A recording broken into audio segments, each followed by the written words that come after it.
여러분은 비행기가 하늘 위에서 완전히 사라진다면 어떤 장면을 떠올리시나요?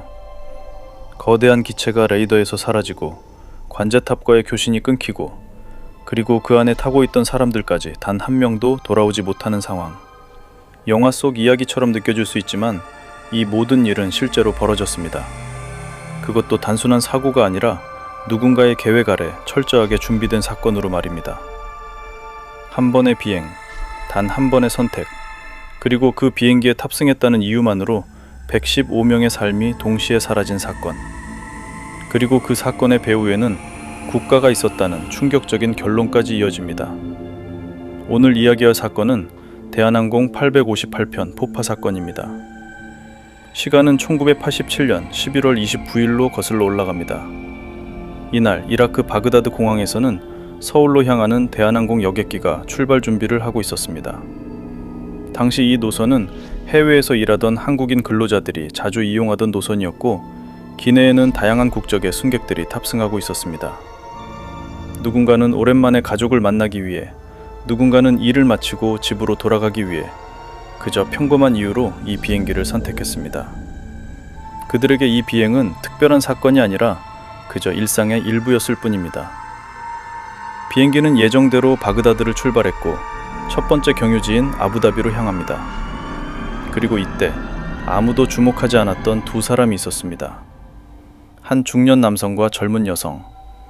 이들은 일본인 부녀로 위장하고 있었고 자연스럽게 주변 사람들과 섞여 아무런 의심도 받지 않았습니다.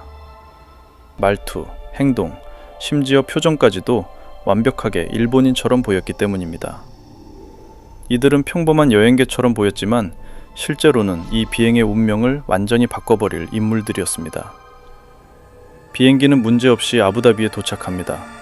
그리고 바로 그 순간 이 두 사람은 아무렇지 않게 비행기에서 내립니다.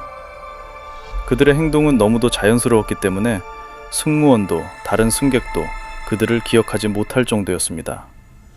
하지만 그들이 남기고 간 것은 단순한 짐이 아니었습니다. 좌석 위 선반에 놓인 가방 하나. 그 안에는 시간이 지나면 작동하도록 설계된 폭탄이 들어 있었습니다. 이후 비행기는 다시 이륙해 다음 경유지인 방콕으로 향합니다. 기내는 평온했습니다. 승객들은 식사를 하거나 잠을 자고 있었고 일부는 창밖을 바라보며 시간을 보내고 있었습니다. 아무도 알지 못했습니다. 이미 그 비행기는 되돌릴 수 없는 운명을 향해 가고 있었다는 사실을. 그리고 어느 순간 비행기는 레이더에서 사라집니다. 관제탑과의 교신도 동시에 끊깁니다. 처음에는 단순한 통신장애로 생각됐습니다. 하지만 시간이 지나도 비행기는 나타나지 않았고 어떤 신호도 보내오지 않았습니다. 그 순간 상황은 완전히 달라집니다. 대규모 수색이 시작됩니다. 마지막으로 포착된 위치를 중심으로 항공기와 선박이 동원되어 인도양 일대를 뒤지기 시작합니다. 하지만 결과는 충격적이었습니다. 비행기의 잔해는 거의 발견되지 않았고 생존자 역시 단 한 명도 없었습니다. 마치 비행기가 공중에서 완전히 사라진 것처럼 보였습니다. 사건의 원인을 밝히기 위한 조사가 시작됩니다. 기체 결함 가능성, 조종사의 실수, 기상 조건 등 모든 가능성이 검토됐지만 확실한 결론은 나오지 않았습니다.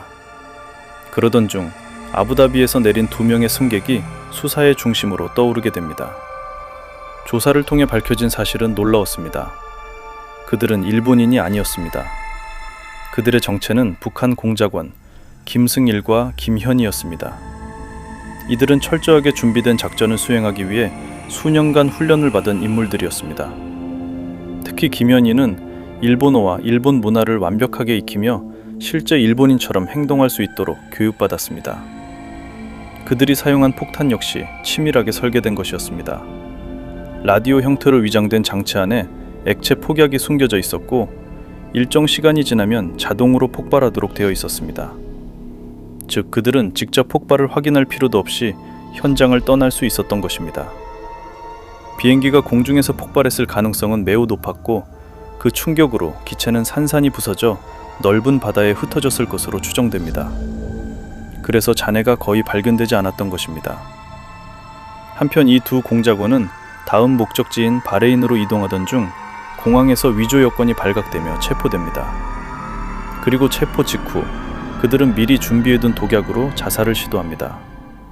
김승일은 현장에서 사망했고 김연희는 가까스로 목숨을 건지게 됩니다. 이후 김연희는 한국으로 이송되어 본격적인 조사를 받게 됩니다. 그리고 그녀는 이 사건의 전말을 밝히는 핵심 인물이 됩니다. 그녀의 진술에 따르면 이 작전은 개인의 판단이 아니라 국가의 지시에 의해 수행된 것이었습니다. 목표는 단순했습니다. 대한민국 사회에 충격을 주고 혼란을 유도하는 것. 당시 한국은 중요한 국제 행사를 앞두고 있었고 이 사건은 그 시기를 겨냥한 것으로 해석됩니다. 즉, 단순한 테러가 아니라 정치적 목적이 포함된 작전이었다는 것입니다. 하지만 이 사건은 완전히 끝난 이야기가 아닙니다. 지금까지도 일부에서는 이 사건의 모든 진실이 밝혀진 것이 맞는지에 대해 의문을 제기하고 있습니다. 김연희의 진술이 전부 사실인지 혹은 일부가 왜곡됐을 가능성은 없는지 여전히 논쟁은 이어지고 있습니다. 그럼에도 불구하고 변하지 않는 사실이 하나 있습니다. 이 사건으로 인해 115명의 무고한 사람들이 목숨을 잃었다는 점입니다. 그들은 어떤 잘못도 하지 않았습니다. 단지 그날 그 비행기를 선택했을 뿐입니다. 그리고 우리는 이 사건을 통해 한 가지를 분명히 알 수 있습니다. 세상에는 우리가 알지 못하는 방식으로 벌어지는 일들이 존재한다는 것. 그리고 때로는 그 결과가 너무나도 큰 비극으로 이어진다는 것입니다. 대한항공 858편은 단순한 과거의 사건이 아닙니다.